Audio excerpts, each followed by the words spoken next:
प्यारे बच्चों, आज हम बात करेंगे सोलिबिलिटी मतलब घुलनशीलता। घुलनशीलता क्या होती है? पहले नाम से ही हमें पता चल रहा है। घुलनशीलता मतलब कोई भी जो पदार्थ है वो किसी भी तरल के अंदर कितना घुल सकता है किसी भी निश्चित तापमान और दबाव पर, कि वो उसके अंदर और वो पदार्थ ना घुल सके, उसको हम क्या कहेंगे? उसकी घुलनशीलता या सोलिबिलिटी। मतलब किसी भी तरल के अंदर, किसी भी तरल के अंदर ज्यादा से ज्यादा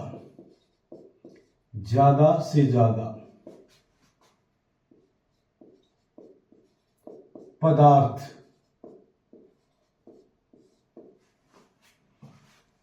का घुलना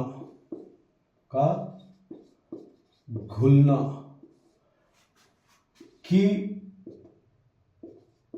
उसमें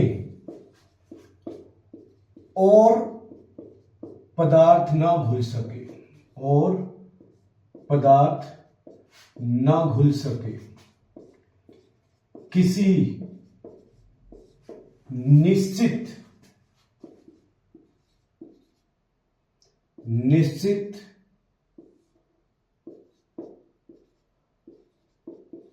तापमान और दबाव पर, उसे हम उसकी सोलिबिलिटी कहेंगे, घुलनशीलता कहेंगे। और जब ज्यादा से ज्यादा पदार्थ जब उसमें घुलेगा, उस घोल को, वो घोल जिसमें ज्यादा से ज्यादा पदार्थ घोला गया है, उसको हम संतृप्त घोल कहेंगे। क्या कहेंगे? संतृप्त घोल मतलब सैचुरेटेड सॉल्यूशन हम उसको कहेंगे। तो किसी भी सब्सटेंस की जो सोलिबिलिटी है, घुलनशीलता है, वो कब तक है? Up to formation of saturated solution, कि हम उसमें संतृप्त घोल बना सके। और जब संतृप्त घोल बनेगा, मतलब सैचुरेटेड सॉल्यूशंस फॉर्मेशन की कंडीशन जब उसमें आएगी, तो उसके अंदर उसमें क्या विस्थापित होगा? संतुलन स्थापित होगा। संतुलन मतलब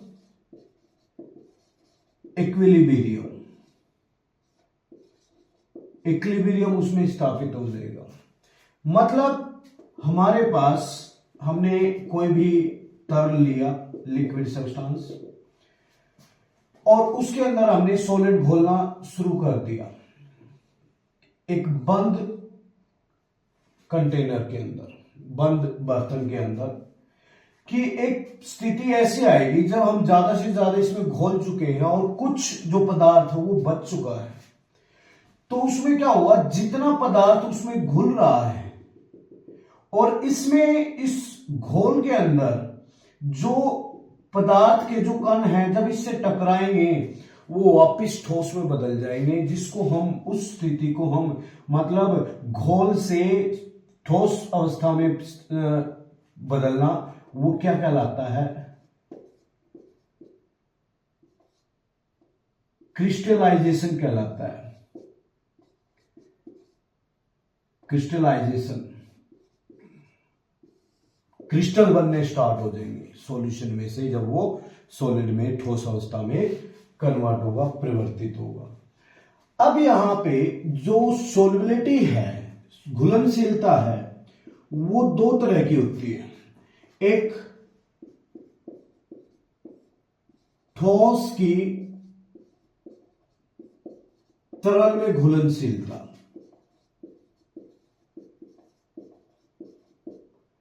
ठोस की तरल में घुलनशीलता मतलब solubility of solid in liquid. अब दूसरी है इसके अंदर गैस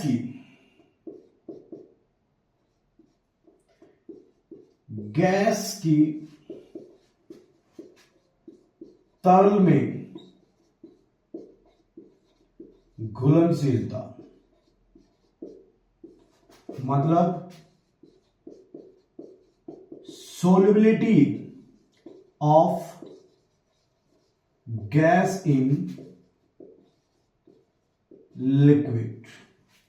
दोनों ही सेम उसी तरह से, जिस तरह से ठोस तरल में घुलता है उसी तरह से गैस भी तरल में घुलती है। गैस का हम एक उदाहरण ले सकते हैं, जैसे पानी के अंदर जो ऑक्सीजन गैस है वो घुली हुई होती है, जो कि जो जलीय जीव हैं वो उस ऑक्सीजन गैस को श्वसन प्रक्रिया के अंदर इस्तेमाल करते हैं। तो इसका मतलब जल के अंदर, पानी के अंदर ऑक्सीजन गैस घुली हुई है, जो कि जलीय जीवों के द्वारा श्वसन प्रक्रिया में इस्तेमाल होती है। अब यहां पे पहले हम बात करेंगे कि कौन कौन से कारक हैं जो ठोस की जल में जो घुलनशीलता है उसको प्रभावित करते हैं। कौन कौन से कारक हैं जो ठोस की जल में, तरल में घुलनशीलता को प्रभावित करते हैं। तो कारक या घटक, पहला है तापमान, टेम्परेचर। अब इसके अंदर क्या है कि कोई भी ठोस जब तरल में घुलेगा तो वो दो तरह की अभिक्रिया करेगा। एक तो ऊष्मा अक्षेपी, मतलब एक्सोथर्मिक प्रोसेस शो करेगा, जिसमें हीट निकलती है, ऊष्मा बाहर निकलती है। दूसरी ऊष्मा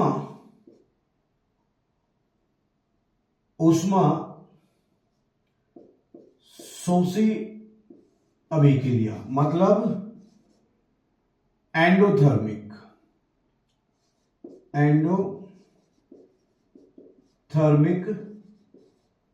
प्रोसेस। अगर कोई भी पदार्थ ठोस को हम लिक्विड में, तरल में घोल रहे हैं और वो ऊष्माक्षेपी अभिक्रिया शो कर रहा है, तो तापमान बढ़ने पर, टेम्परेचर इंक्रीज होने पर ऊष्मा अक्षेपी जो अभिक्रिया के अंदर जो उसकी जो घुलनशीलता है तापमान बढ़ने से वो क्या होगी, कम होगी, और तापमान कम होने से उसकी घुलनशीलता क्या होगी, ज्यादा होगी। और वहीं ऊष्मा अशोषी या फिर एंडोथर्मिक अगर प्रोसेस है तो उसके अंदर तापमान बढ़ने से उसकी जो घुलनशीलता है वो क्या होगी, और भी बढ़ेगी, इंक्रीज होगी। दूसरा है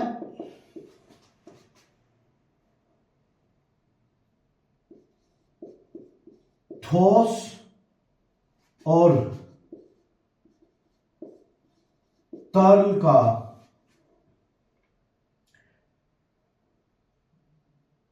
नेचर, या उसका जो नेचर है, मतलब वो कैसा है।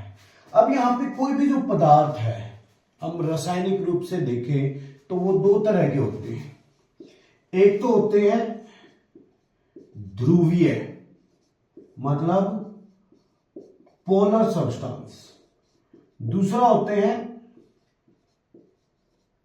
अध्रुवीय, मतलब नॉन पोलर सब्सटेंस।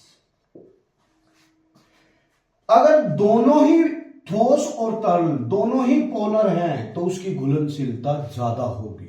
दोनों ही अगर सेम नेचर के हैं तो उसकी घुलनशीलता क्या होगी, ज्यादा होगी। और दोनों ही अगर अध्रुवीय हैं, जैसे हम इसमें बात करें, नमक है हमारे पास सोडियम क्लोराइड, इसको हम जल में घोल रहे हैं, ये भी जल भी क्या है, पोलर है। वाटर H2O, इस पे नेगेटिव और इस पे पॉजिटिव। और सोडियम क्लोराइड की बात करें, इस पे नेगेटिव और इस पे पॉजिटिव। तो दोनों का नेचर क्या है, ध्रुवीय नेचर है, तो इसमें इसकी घुलनशीलता क्या होगी, ज्यादा होगी।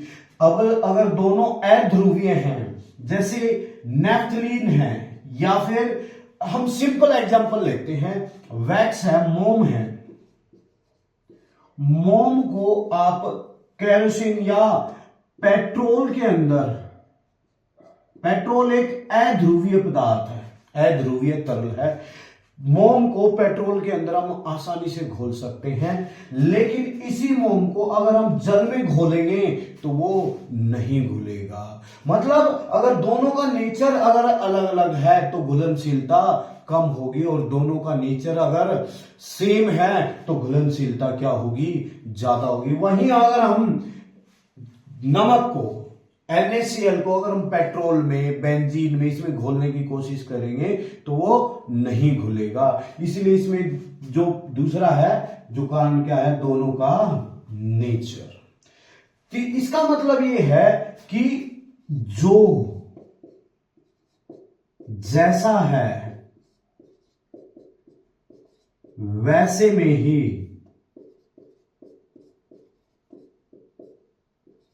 घुलेगा। जो जैसा पदार्थ है, ठोस है, वो वैसे में ही क्या होगा, घुलेगा। तीसरा जो कारण है, दबाव। दबाव, दबाव या फिर हम इसको बोल सकते हैं प्रेशर। दबाव का ठोस और तरल की घुलनशीलता के ऊपर कोई विशेष प्रभाव नहीं पड़ता। क्यों नहीं पड़ता? क्योंकि ठोस और तरल दोनों ही इनकंप्रेसिबल है, असंपीड्य है। क्यों? क्योंकि इनके बीच में जो जगह है, खाली जगह है, वैकेंट स्पेस है, पार्टिकल के बीच में, कणों के बीच में, वो ना के बराबर है। इनको हम और ज्यादा दबाव डाल के पास पास में नहीं ला सकते, इसलिए दबाव का, प्रेशर का कोई फैक्टर नहीं पड़ेगा। लेकिन वहीं अगर हम इसकी बात करें, दबाव की बात करें, गैस की जो घुलनशीलता है तरल के अंदर, उसके ऊपर बहुत गहरा प्रभाव पड़ता है। क्योंकि गैस के जो कण है उनके बीच में जो खाली जगह है वो बहुत ज्यादा है। तो इसीलिए जब हम दबाव डालते हैं तो गैस के कण जो है, गैस के जो कण है वो तरल की सतह से ज्यादा टकराने लगते हैं। ये गैस है, इस पे हम दबाव डाल रहे हैं तो कण पास पास में आएंगे तो ज्यादा टकराएंगे, और ज्यादा टकराएंगे तो वो ज्यादा गैस उसके अंदर घुलेगी। तो इसके अंदर इस प्रभाव की वजह से जो हमारे पास गैस की घुलनशीलता, गैस की तरल में घुलनशीलता